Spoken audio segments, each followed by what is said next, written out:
know about Georgia? Well, I know that it's not in the USA. Or the USSR. We're going to the other Georgia.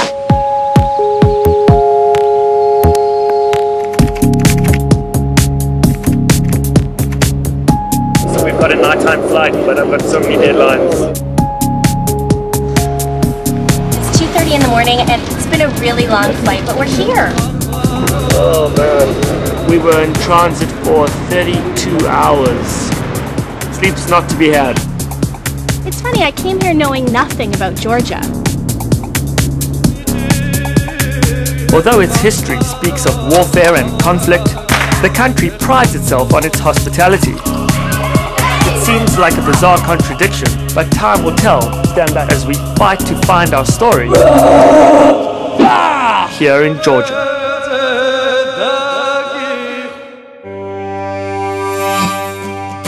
Travel writers cover different beats. I tackle the quirky, cultural side of travel. I find edgy, risk-taking stories.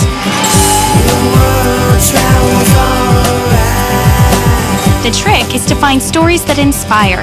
And the stories that sell.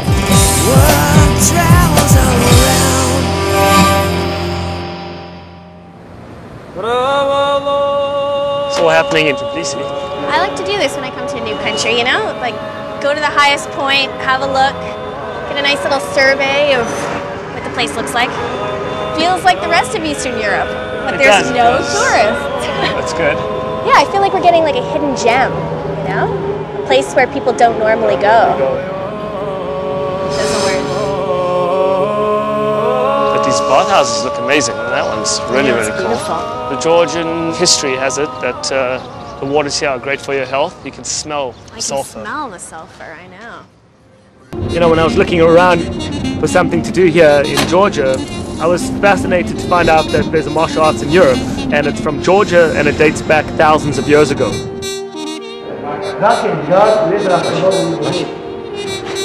This is the head of the union. Lasha Kobakiski and Archil Grokhelashvili, members of the Union of Georgian Martial Arts, waste no time in preparing me for battle. This uniform counts about 2 centuries. This is 200 years old? Yeah. It's itchy. Itchy. Okay. These shoes are about 3 weeks old. This is called ketel.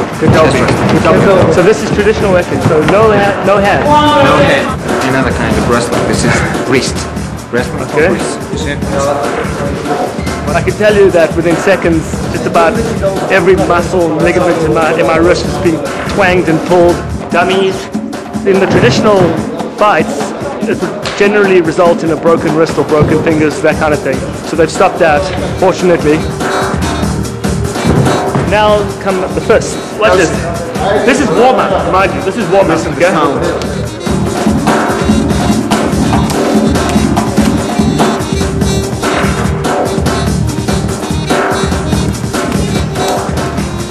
Okay, this is the boxing part, and it actually wants me to connect. Really? Okay. Punch him. Give him a good punch. Give him a good punch. And from yours. You are too nervous. I'm too nervous? Okay. Calm down. Relax. Just relax.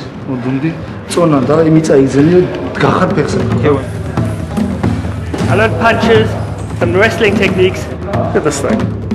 Now we're going to go up to a 1st century castle where I'm going to learn about the weapons.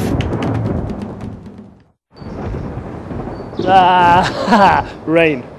Well, we're going to go outdoors now to the old fort. Rain or shine. Well, I know that. Hi. How you doing? Julia drank too much last night. I did not, I have a cold. Because she drank too much last night. It's not true. And she got in at 4 o'clock in the morning. That's true. Where did you disappear to last night? You should have stayed for the whole thing. It was fun. I had to get up early this morning. I'm a sleeping beauty. What is this martial arts called? It's called Gradoli. It's basically been buried for hundreds of years. And now these guys bringing it back. I get to see you getting your ass kicked? If you're lucky. Then I might enjoy it after all. So this morning I was in a gym and This is a much cooler setting, a first century fort. We learnt about boxing and wrestling, and now I'm going to learn about the weapons. So these are the swords they practice with. As you can see, they're sharp, they're jagged. Basically, it's tetanus on a stick. I've yet to see him fight, but I'm sure it'll be pretty funny. Hit and back in the position. Hit back in the position. This is a skill that takes years to perfect, so I'm enjoying watching him be goofy, wielding his sword. Just trusting that it's going to hit that shield and not my face. There's a lot of trust going on here. In this kind of position, it's quite difficult to move. I see. Next thing is with 2 swords.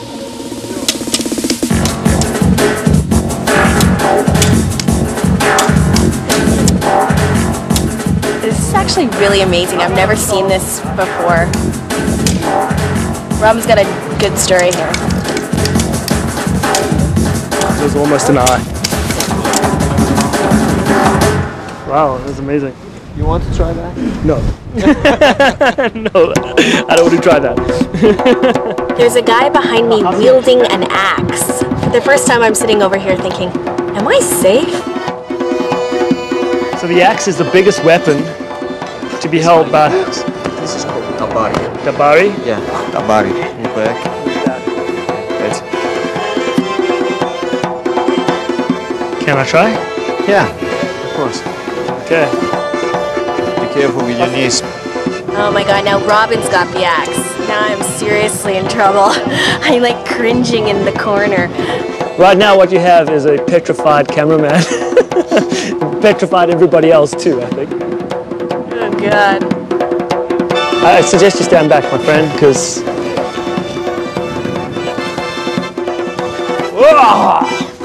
Just turn around with that. Hold on tight! Hold on tight. Follow. Yeah, like that. Oh no. Hoping I don't let go because I'll probably be responsible for taking someone's head off.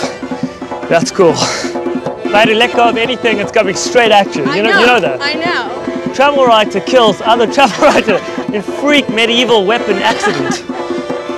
What's next?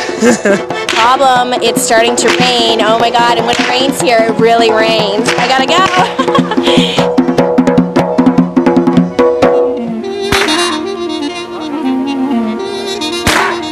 So many cool weapons, you know, and such a variety of weapons. That was me.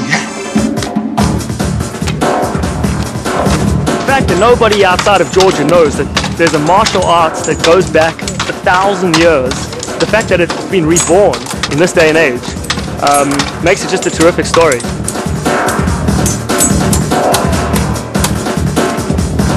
The late afternoon sun is breaking through the storm clouds behind me. Demonstration fights on the old fort walls appear straight out of a movie. The swords clash while the entire city is spread out beneath them.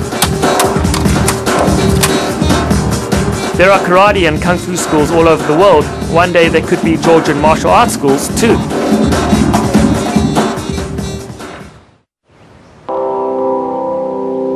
We're leaving Tbilisi and we're on our way to into the countryside. Well, we're reaching the area, obviously, where there's wineries. As far as the eye can see, grapes. There's a castle surrounded by vineyards. Camera time! The best part about a road trip is just being able to stop and get out and take a few photos. That's what traveling's all about. The cool thing is that our guide said, there's nothing really special about this, just a castle, you know? I find it pretty special.